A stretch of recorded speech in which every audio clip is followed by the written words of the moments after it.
Please एकदम शांत। तो हम बात करेंगे एटम के बारे में, और एटम में सबसे पहले जीजे थॉम्सन के बारे में बात करेंगे। थॉम्सन साहब ने क्या बोला कि एटम सबसे छोटा पार्टिकल है, इसके अंदर भी सब एटॉमिक पार्टिकल्स होते हैं, इलेक्ट्रॉन्स और प्रोटॉन्स। चर्चा का विषय ये है कि वो इलेक्ट्रॉन्स और प्रोटॉन असेंबल्ड कैसे है। तो इन्होंने एक दो मॉडल सजेस्ट किए थे, जैसे प्लम पुडिंग वाला और वाटरमेलन वाला, है ना, कि पुडिंग के ऊपर जैसे रेजिन्स वगैरह डाल दो आप, तो वो आपके इलेक्ट्रॉन्स, और जो पुडिंग है पूरे का पूरा वो आपके पास पॉजिटिव चार्ज, ठीक। और ऐसी वाटरमेलन का केस, जैसे वाटरमेलन में लाल लाल वाला पार्ट होता है वो आपका पॉजिटिवली चार्ज, और जो उसके सीड्स होते हैं वो सब इलेक्ट्रॉन्स, ठीक। इन्होंने बताया, बट ये एक चीज बता चुके थे कि जो एटम का साइज है ना, दैट इज 1:2 और स्फेरिकल शेप का है। ये सब चीज डिस्कस कर चुके थे। अब 1911 में रदरफोर्ड के 2 स्टूडेंट्स हुआ करते थे, गीगर एंड मास्टर, जिन्होंने एक अल्फा स्कैटरिंग एक्सपेरिमेंट किया, जो अल्फा स्कैटरिंग के नाम से आप लोगों ने केमिस्ट्री में पढ़ा होगा। उन्होंने क्या किया, उन्होंने ना उनको ये चेक करना था कि क्या रियलिटी में जो थॉम्सन साहब ने बोला वो रियलिटी में ऐसे ही एग्जिस्ट करता है या कुछ अलग कॉन्फ़िगरेशन है। अब इसको ऐसे समझो आप कि मान लो, देखो अब अंधेरा है ऐसा मान के चलो, और हमें नहीं पता सामने दीवार है या नहीं है। अब हाउ डू वी चेक कि दीवार है या नहीं? या तो हम खुद आगे चलेंगे, आगे चलते चले जाएंगे, अगर हम टकराए तो हमें रियलाइज हो जाएगा दीवार है, तो हम पीछे वापसी आ जाएंगे, अगर दीवार नहीं होगी तो हम आगे कैरी ऑन करते चले जाएंगे। अब उन्होंने भी ऐसे एजम्पशन लिया कि एक एटम लिया, बहुत सारे एटम्स ले लेंगे तो फिर हमें समझ में नहीं आएगा कि कहां से टकरा के कहां है, ठीक। अब उन्होंने क्या किया, एक एटम लिया, ऐसे मान के चलो एक दीवार है, और दीवार में ना, मतलब अगर दीवार कंप्लीटली पूरी की पूरी फिल्ड है और मैंने यहां से 100 बॉल्स ली, उनको फेंका, तो क्या होगा, 100 की 100 जाएंगी, टकराएंगी और वापसी आ जाएंगी। इसका अब बॉल्स को मान लो पॉजिटिव चार्ज और दीवार को भी मान लो पॉजिटिव चार्ज, तो जो जे थॉम्सन ने माना कि पॉजिटिवली चार्ज सारे में फैला हुआ है, तो उनकी बात एकदम सेट हो जाएगी। भाई अगर मैं यहां से पॉजिटिव चार्ज को फेंकूं तो पॉजिटिव चार्ज की दीवार बनी हुई है, पॉजिटिव चार्ज मैंने यहां से फेंक दिया तो पॉजिटिव पॉजिटिव में रिपल्शन होंगे, तो सारी की सारी बॉल्स वापसी आ जाएंगी, ठीक। अब एक दीवार ऐसी इमेजिन करो कि उसमें ना छोटी छोटी ओपनिंग्स है, ठीक। मैंने 100 बॉल्स को तो फेंका, मान लो 100 में से 2 बॉल्स वापसी आई, बाकी 98 पार करी गई, तो इसका मतलब क्या समझे कि जो जे थॉम्सन ने बोला ऐसा कुछ नहीं है। एटम का जो अंदर वाला पार्ट है वो मोस्टली वैकेंट है, क्योंकि सारी बॉल्स, मैक्सिमम बॉल्स सारी की सारी पार करके चली गई, केवल 2 बॉल टकरा के वापसी आई। अब जो ये 2 बॉल टकरा के वापसी आई, तो ये टकराई क्यों होगी, क्योंकि बॉल्स को हमने पॉजिटिव माना है, तो कहीं ना कहीं इसको कोई पॉजिटिव चार्ज मिल गया होगा जिसके कारण ये रिपल्शन हुआ। ऐसी बात समझ में? बहुत सिंपल सा फंडा लगाया उन्होंने, यही अप्रोच लगाई कि अगर ऐसा होगा तो हम समझ जाएंगे जे थॉम्सन ठीक बोल रहा था, और ऐसा नहीं होगा तो हम समझ जाएंगे कि उनकी थ्योरीज में कुछ ना कुछ ड्रॉबैक है जो हमें ओवरकम करने हैं। बस सिंपल सा फंडा ये था।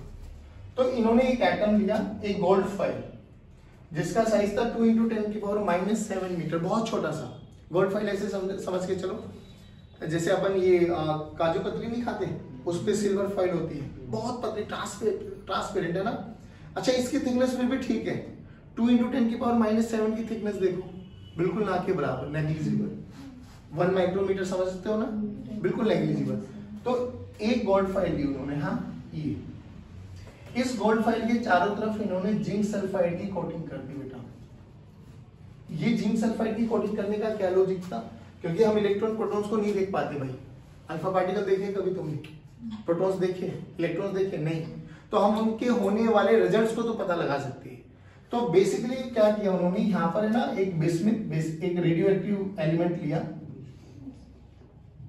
इस बिस्मिथ की क्या प्रॉपर्टी है, जब हम न्यूक्लियर पढ़ेंगे तो विल लेट यू नो। यहाँ से ना अल्फा पार्टिकल्स स्कैटर्ड होते हैं, अल्फा पार्टिकल्स सेमी ट्रैप्ड होते हैं, अल्फा बी, बीटा बी, ये सब निकलते हैं, these are radioactive elements. अब जो ये अल्फा पार्टिकल वो हीलियम फॉर He2, यहाँ से जब अल्फा पार्टिकल निकलेंगे तो अल्फा पार्टिकल तो सभी डायरेक्शन में निकलेंगे। हमें चाहिए ऐसा कि अल्फा पार्टिकल सीधा जाए, इस एटम पे स्ट्राइक करे। तो इन्होंने इलेक्ट्रॉन्स की एक बीम बनाई, जैसे वहां पे इलेक्ट्रॉन गन बनाया था डेविशन इन जर्मन में, इलेक्ट्रॉन गन निकल क्रिस्टल पे मारा था, ऐसे इन्होंने भी अल्फा पार्टिकल्स की एक बीम बनाई। अब हमें सीधा चाहिए, तो इसको कहते हैं सीधे रास्ते वाले पे बोलते हैं कोलिमेट करना। तो इन्होंने क्या किया, लेड बॉक्स में इसको बिस्मिथ को अंदर पैक कर दिया। लेड कंटेनर में पैक करने का रीजन कि जो भी अल्फा पार्टिकल यहाँ से निकलेंगे ना, ये लेड कंटेनर इसको एब्जॉर्ब कर लेगा, तो जो अल्फा पार्टिकल सीधा निकलेंगे बस वही अवेलेबल होंगे। यहाँ पर भी लेड की ब्रिक्स लगाई इन्होंने। ये समझ में आया ब्रिक्स क्यों लगाई, कि जिससे अल्फा पार्टिकल हाँ सीधे जाए। इनको बोलते हैं कोलिमेट कर देना अल्फा पार्टिकल्स को, यहां से अल्फा पार्टिकल्स निकलते हुए ऐसे, ठीक। अब अल्फा पार्टिकल अगर एटम वेकेंट है, खाली स्पेस है, तो अल्फा पार्टिकल इसको निकल के चले जाएंगे और जिंक सल्फाइड की कोटिंग के साथ इंटरेक्ट करेंगे। जैसे यहाँ पर इंटरेक्ट करेंगे, ये जिंक सल्फाइड की कोटिंग वाला जो पार्ट जहां पर अल्फा पार्टिकल आएगा ना, वो चमकेगा और वो चमक हमें महसूस हो जाएगी, दिख जाता है, अच्छा चमकाएगी, तो उससे हम ऑब्जर्व कर पाएंगे कि अल्फा पार्टिकल इसको क्रॉस करके जा रहे हैं या नहीं जा रहे। बात समझ में आ रही। यहां से जो ये अल्फा पार्टिकल निकल रहे हैं, इनके पास अच्छी खासी स्पीड होती है, that is 5.5 mega electron volt. Mega का मतलब 10 की पावर 6, इलेक्ट्रॉन वोल्ट 1.6 into 10 की पावर -19 जूल। अच्छी खासी एनर्जी, ये ऐसे जाते हैं। अब ये जो है ना भाई, इन्होंने बहुत सारी ऑब्जर्वेशन की। तो ऑब्जर्वेशन क्या की कि जो आपके पास नंबर ऑफ पार्टिकल्स और थीटा स्कैटरिंग एंगल के बीच का ग्राफ बनाया, तो वो ग्राफ की ऑब्जर्वेशन कुछ ऐसी आई कि 10 की पावर 7 यानी करीबन करीबन 10 लाख पार्टिकल्स तो सीधा पार करके चलेंगे। उनमें से करीबन करीबन 100 पार्टिकल्स ही वापसी टकरा के हैं। अब खुद सोचो, 10 लाख में से 100 वापसी आ रहे, तो इससे क्या एनालाइज कर पा रहे हो आप कि मोस्टली स्पेस कैसा है भाई। 10 लाख पार्टिकल भेजे, 10 लाख मान लो, 10 लाख पार करके चलेंगे, केवल 100 ही रिफ्लेक्ट होके आ रहे, वापसी आ रहे। तो इसका मतलब क्या है कि मोस्टली स्पेस तो खाली है।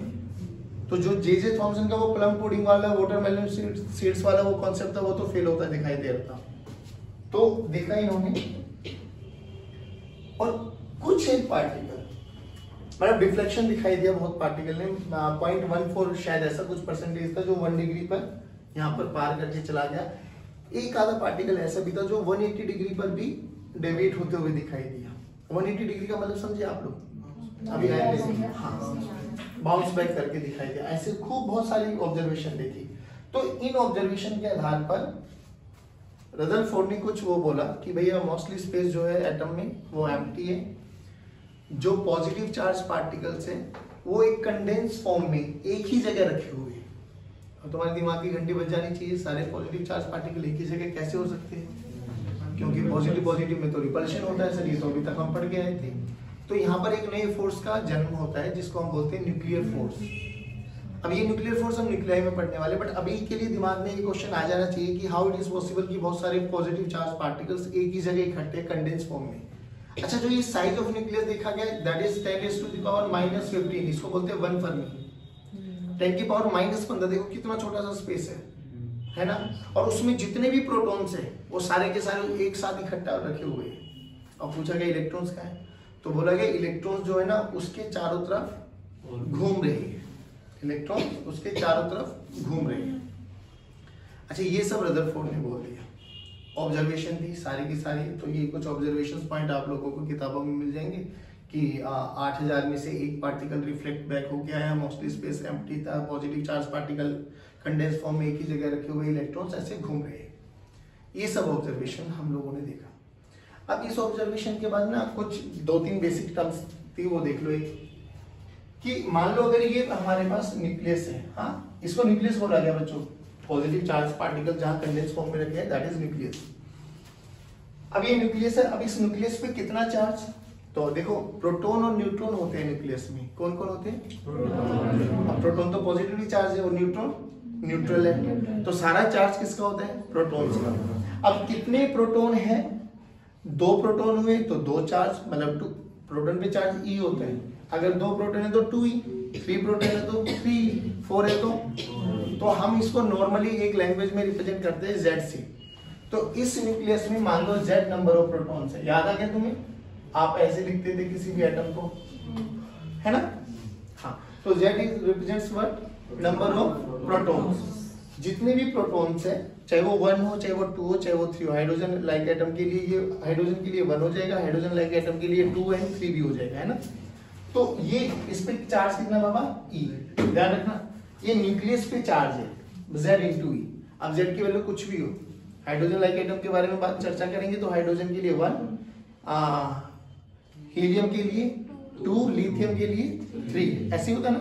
चलो अब जब हम लोग ने अल्फा पार्टिकल की रेज मतलब यहाँ से रे इम्पार्ट की alpha particle, A B alpha. अब ध्यान से देखो, जो कि सारे अल्फा पार्टिकल जितने निकलेंगे उनके पास कुछ ना कुछ तो काइनेटिक एनर्जी है सर, अच्छी सफिशिएंट काइनेटिक एनर्जी है। पहले इसके बारे में बात करते हैं, इनके नंबरिंग कर लो थोड़ा और इजी बनेगा, 2 3 4 5। थर्ड वाले पार्टिकल को देखो, सीधा गया, इसके पास काइनेटिक एनर्जी है, ये भी positive, helium alpha particle positively charge होते हैं, सबसे हैवी होते हैं, ध्यान रखना इस चीज को। तो ये पॉजिटिवली चार्ज पार्टिकल है, सीधा गया, जाते जाते ये भी पॉजिटिव, ये भी पॉजिटिव, तो इनमें क्या होने वाला है, रिपल्शन। यानी एक समय ऐसा आएगा कि इसकी काइनेटिक एनर्जी किसमें कन्वर्ट होती चली जाएगी, क्योंकि अल्टीमेटली कहीं ना कहीं रिपल्शन के कारण वेलोसिटी तो कम होती चली जाएगी। तो एक पॉइंट ऐसा आएगा जहां पर ये क्या हो जाएगा, रुक जाएगा। जब ये रुक जाएगा तो कितने डिस्टेंस पे रुका है न्यूक्लियस से, इसको बोला जाता है डिस्टेंस ऑफ क्लोजेस्ट अप्रोच। क्या बोला जाता है, निकालने का बहुत सिंपल सा तरीका है, kinetic energy of alpha particle is converted into potential energy of this system. अब पोटेंशियल एनर्जी का फॉर्मूला बोलो, K Q1 Q2 by R, K Q1 Q2 by R। तो देखो अल्फा पार्टिकल की काइनेटिक एनर्जी यानी K यानी 1/2 m into v square लिख सकता हूं ना, दिस इज इक्वल्स टू, इस पे चार्ज Q मान लेते हैं अभी के लिए, हाँ इस पे चार्ज Q ZE, तो Q of alpha into ZE मतलब Z into E into K by R naught. अच्छा अल्फा पे चार्ज कितना होता है, 2E, कितना होता है, पता है ना ये तो, हाँ तो 2 इंटू Z इंटू E का square into K by R naught, ये हमें पता होगा, बड़ा वर्सेटाइल फॉर्मूला बेटा ये। क्या यहाँ से मैं R नॉट की वैल्यू निकाल सकता हूँ, R not is what, distance of closest approach. समझ में आ गया। आप सोचो अब जब ये वाला पार्टिकल चलेगा, ये वाला पार्टिकल भी चल रहा होगा, ये भी चलेगा, नीचे वाले भी चलेंगे, ये भी, है ना, बिल्कुल सेम रिजल्ट आएंगे। देख ध्यान से, ये जो चलेगा तो ये इसका वेलोसिटी वेक्टर है बच्चे, ये ऐसे चल रहा था, ठीक है, दिस इज वेलोसिटी वेक्टर। तो जैसे ये चलेगा जो कि इसके पास वेलोसिटी है, अब जो कि इसका जैसे ये इसके पास आएगा तो इनके बीच में क्या लगेगा, रिपल्शन। रिपल्शन लगेगा तो ये इस वाले पाथ को तो नहीं ट्रेस करेगा, तो कहीं ना कहीं ये डेविएट होगा, है ना। अब डेविएशन कितना होगा कितना नहीं होगा वो सारा डिपेंड करेगा कि फोर्स कितना लग रहा होगा। कम फोर्स लगेगा तो कम डेविएट होगा, ज्यादा फोर्स लगेगा तो अच्छा, कम और ज्यादा किस पे डिपेंडेंट है, आर पे। याद करो फोर्स का formula K Q1 Q2 by, जितना आर कम होगा उतना फोर्स, जितना आर ज्यादा होगा उतना फोर्स।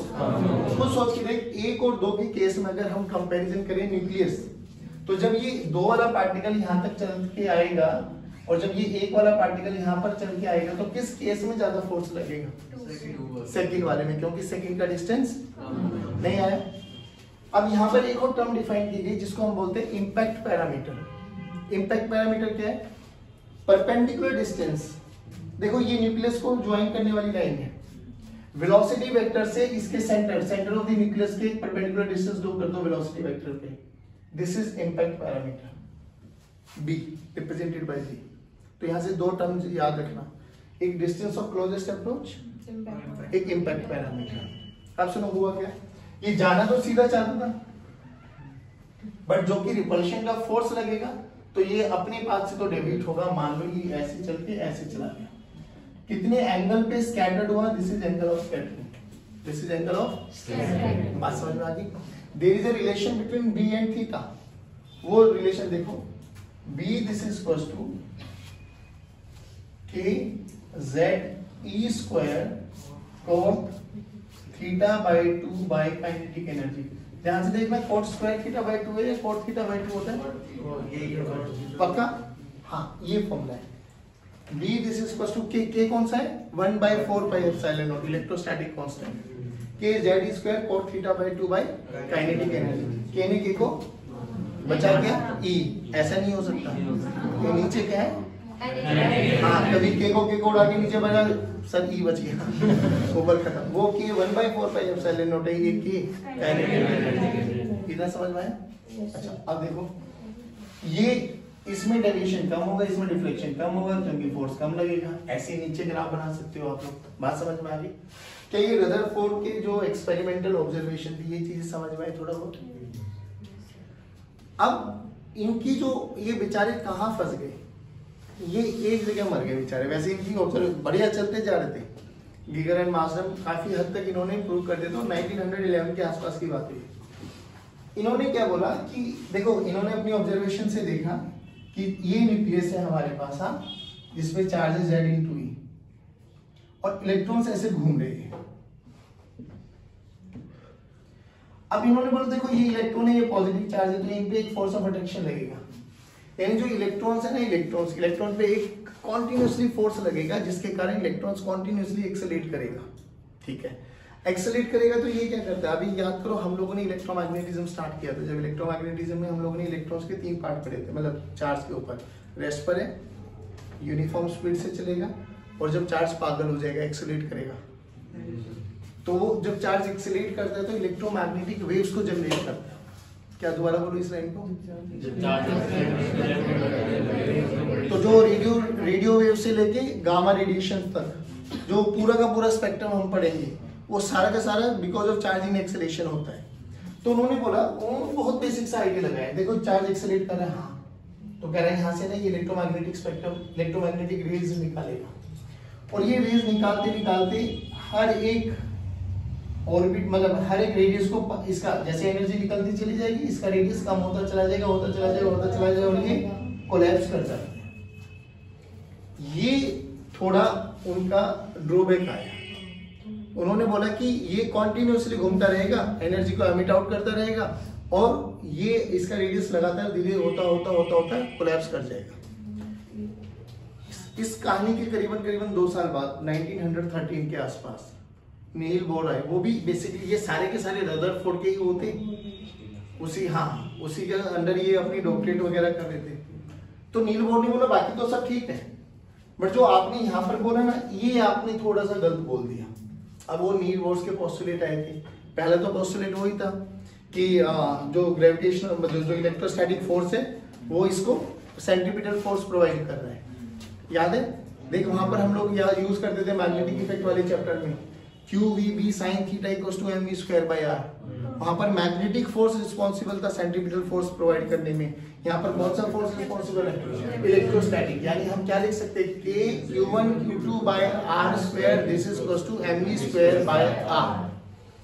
फिर उन्होंने बोला कि जो ये इलेक्ट्रॉन्स घूमेंगे ना, ये एक स्टेबल ऑर्बिट में घूमते हैं, स्टेबल ऑर्बिट में। उसने तो बोला वो हर एक ऑर्बिट में घूमेंगे और एनर्जी को रेडिएट आउट करेंगे। नील बोर ने बोला नहीं ऐसा नहीं है, इलेक्ट्रॉन्स घूमेंगे तो एक स्टेबल ऑर्बिट में, और एनर्जी एमिट आउट वो तभी करेंगे जब वो एक्साइट या डी एक्साइट हो रहे होंगे। मतलब एक्साइट हो रहे होंगे तो एनर्जी लेंगे, डी एक्साइट हो रहे होंगे तो एनर्जी देंगे। अभी विल डिस्कस इट कि क्या होने वाला है, बट ये था उनका। तो उन्होंने बोला कि ऑर्बिट कौन से ऑर्बिट में इलेक्ट्रॉन्स पाए जाएंगे, तो उन्होंने बोला जिनका एंगुलर मोमेंटम NH/2π के बराबर है। n यहाँ पे इंटीजर नंबर है, h/2π ये उसका एंगुलर मोमेंटम था। अच्छा, ये एंगुलर मोमेंटम हम 11th स्टैंडर्ड में भी पढ़ चुके थे, mv cross r, mvr sin theta, छोड़ो ना, mvr sin थीटा पढ़ा है ये हम लोगों ने, ये सब चीजें। ठीक है, तो ये सब उनके पोस्टुलेट थे, और इस पोस्टुलेट के बाद हम थोड़ी सी कैलकुलेशन करते हैं। बात समझ में आई थोड़ा? अब देखो बस अब बातें हो गई तो स्टार्ट करें। चलिए, तो सबसे पहले ये हमारा न्यूक्लियस पे कितना चार्ज Z/E, इससे r दूरी पर स्मॉल r ले लेते हैं, यहाँ पर इलेक्ट्रॉन रिवॉल्व करता है। अब देखो इलेक्ट्रॉन है, इसका मास m है और चार्ज e है। ध्यान रखना बाबा, इलेक्ट्रॉन पे चार्ज कैसे होता है, नेगेटिव पॉजिटिव नेगेटिव, ध्यान रखेंगे इसको, ठीक है। तो उन्होंने पहले पोस्टुलेट में तो क्या बोला कि जो इनके बीच में अट्रैक्शन का फोर्स है that is responsible for centripetal force. चलो जल्दी बोलो, अट्रैक्शन का force K ZE into E by R का square, this is equals to mass of electron, velocity of electron का स्क्वायर इनटू R।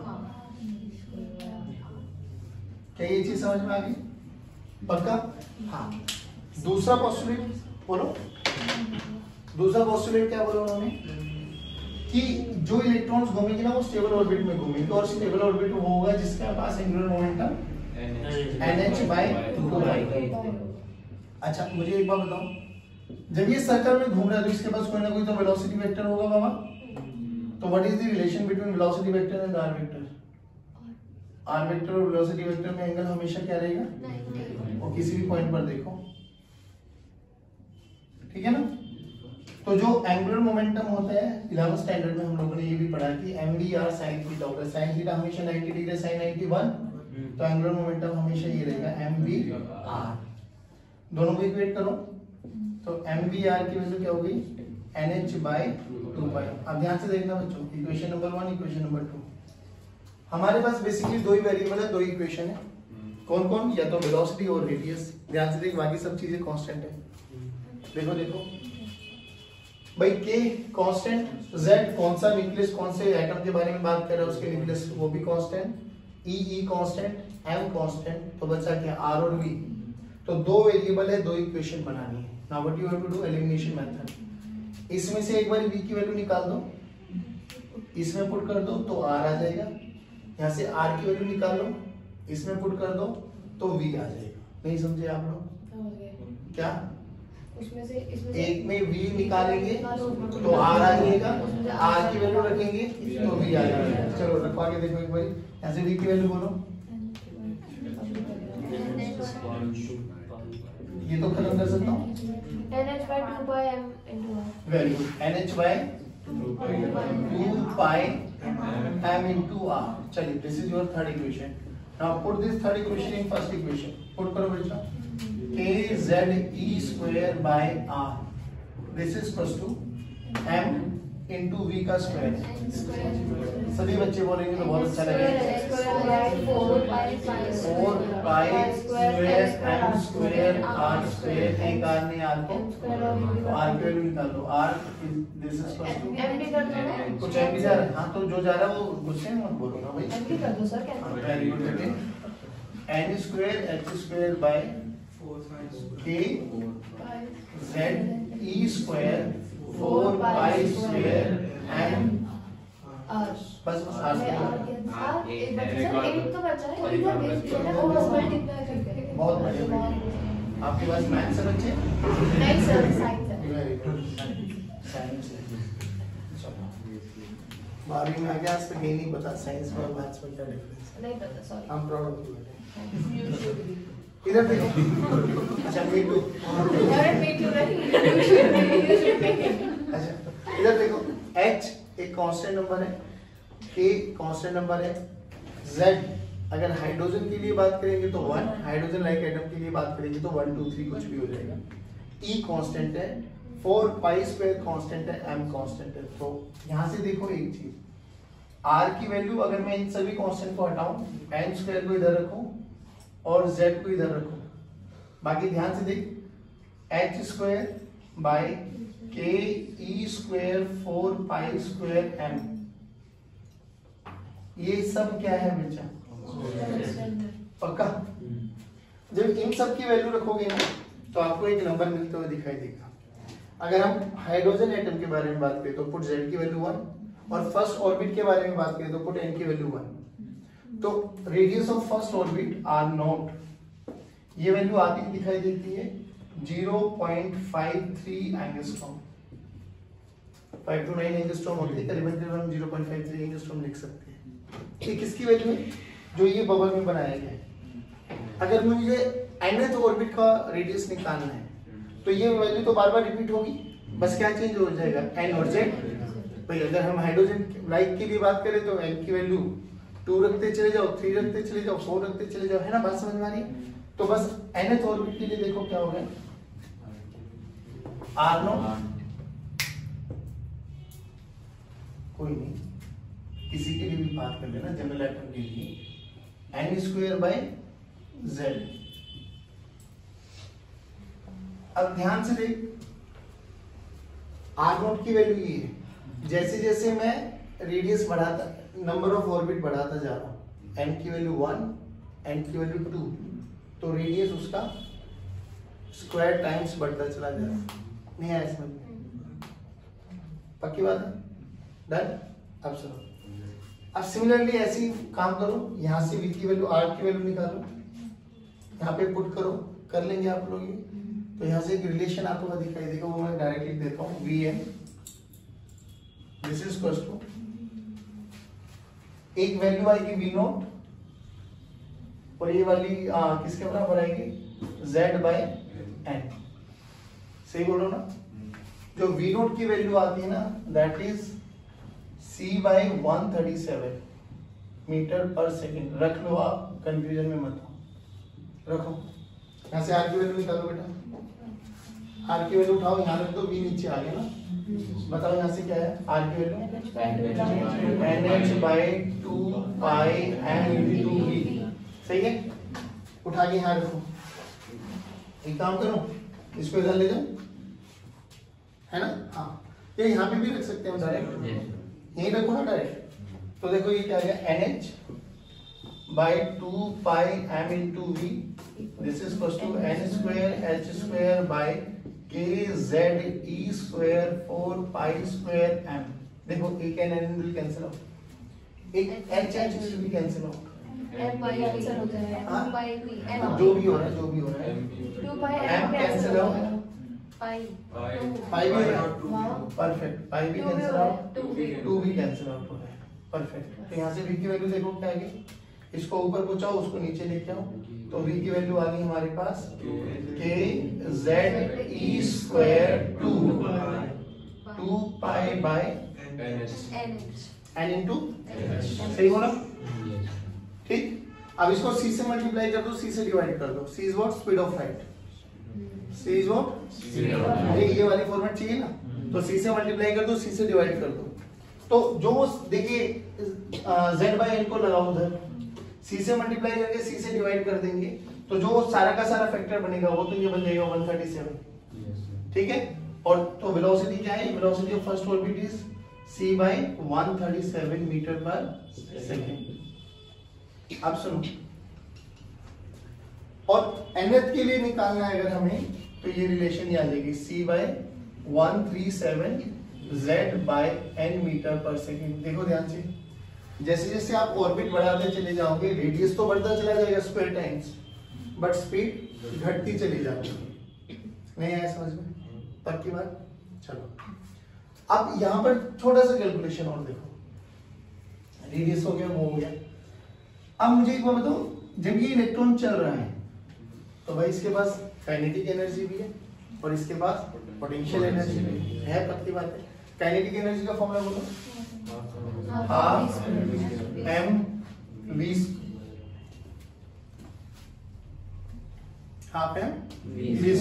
चलो चलो चलो चलो, बहुत बढ़िया बहुत बढ़िया, चलो ठीक है, अच्छी बात है। और पोटेंशियल एनर्जी किसके बराबर है,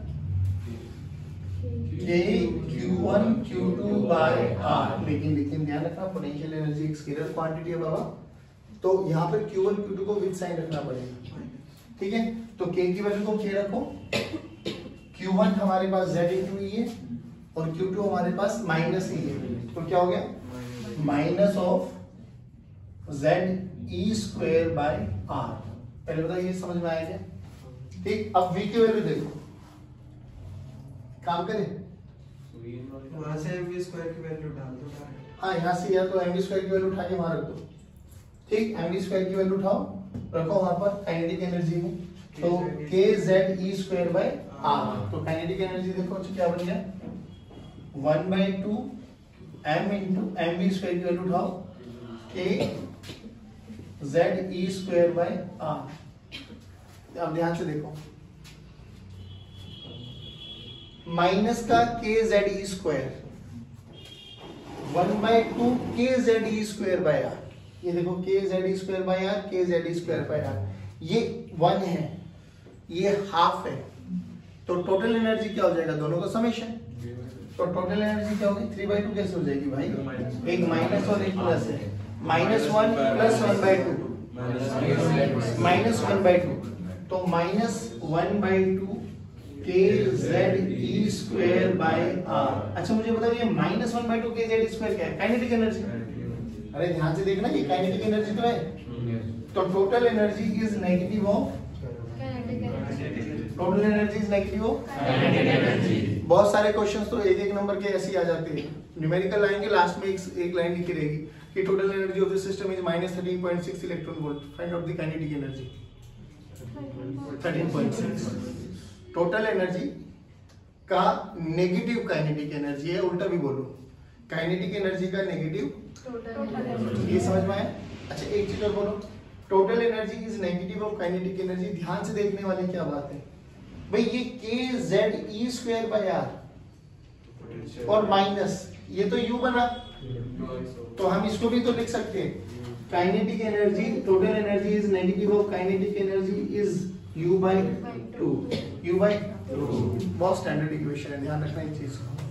हमें कोई भी इन दोनों तीनों में से कोई भी एक एनर्जी पता लग जाए, दूसरी हम निकाल सकते हैं।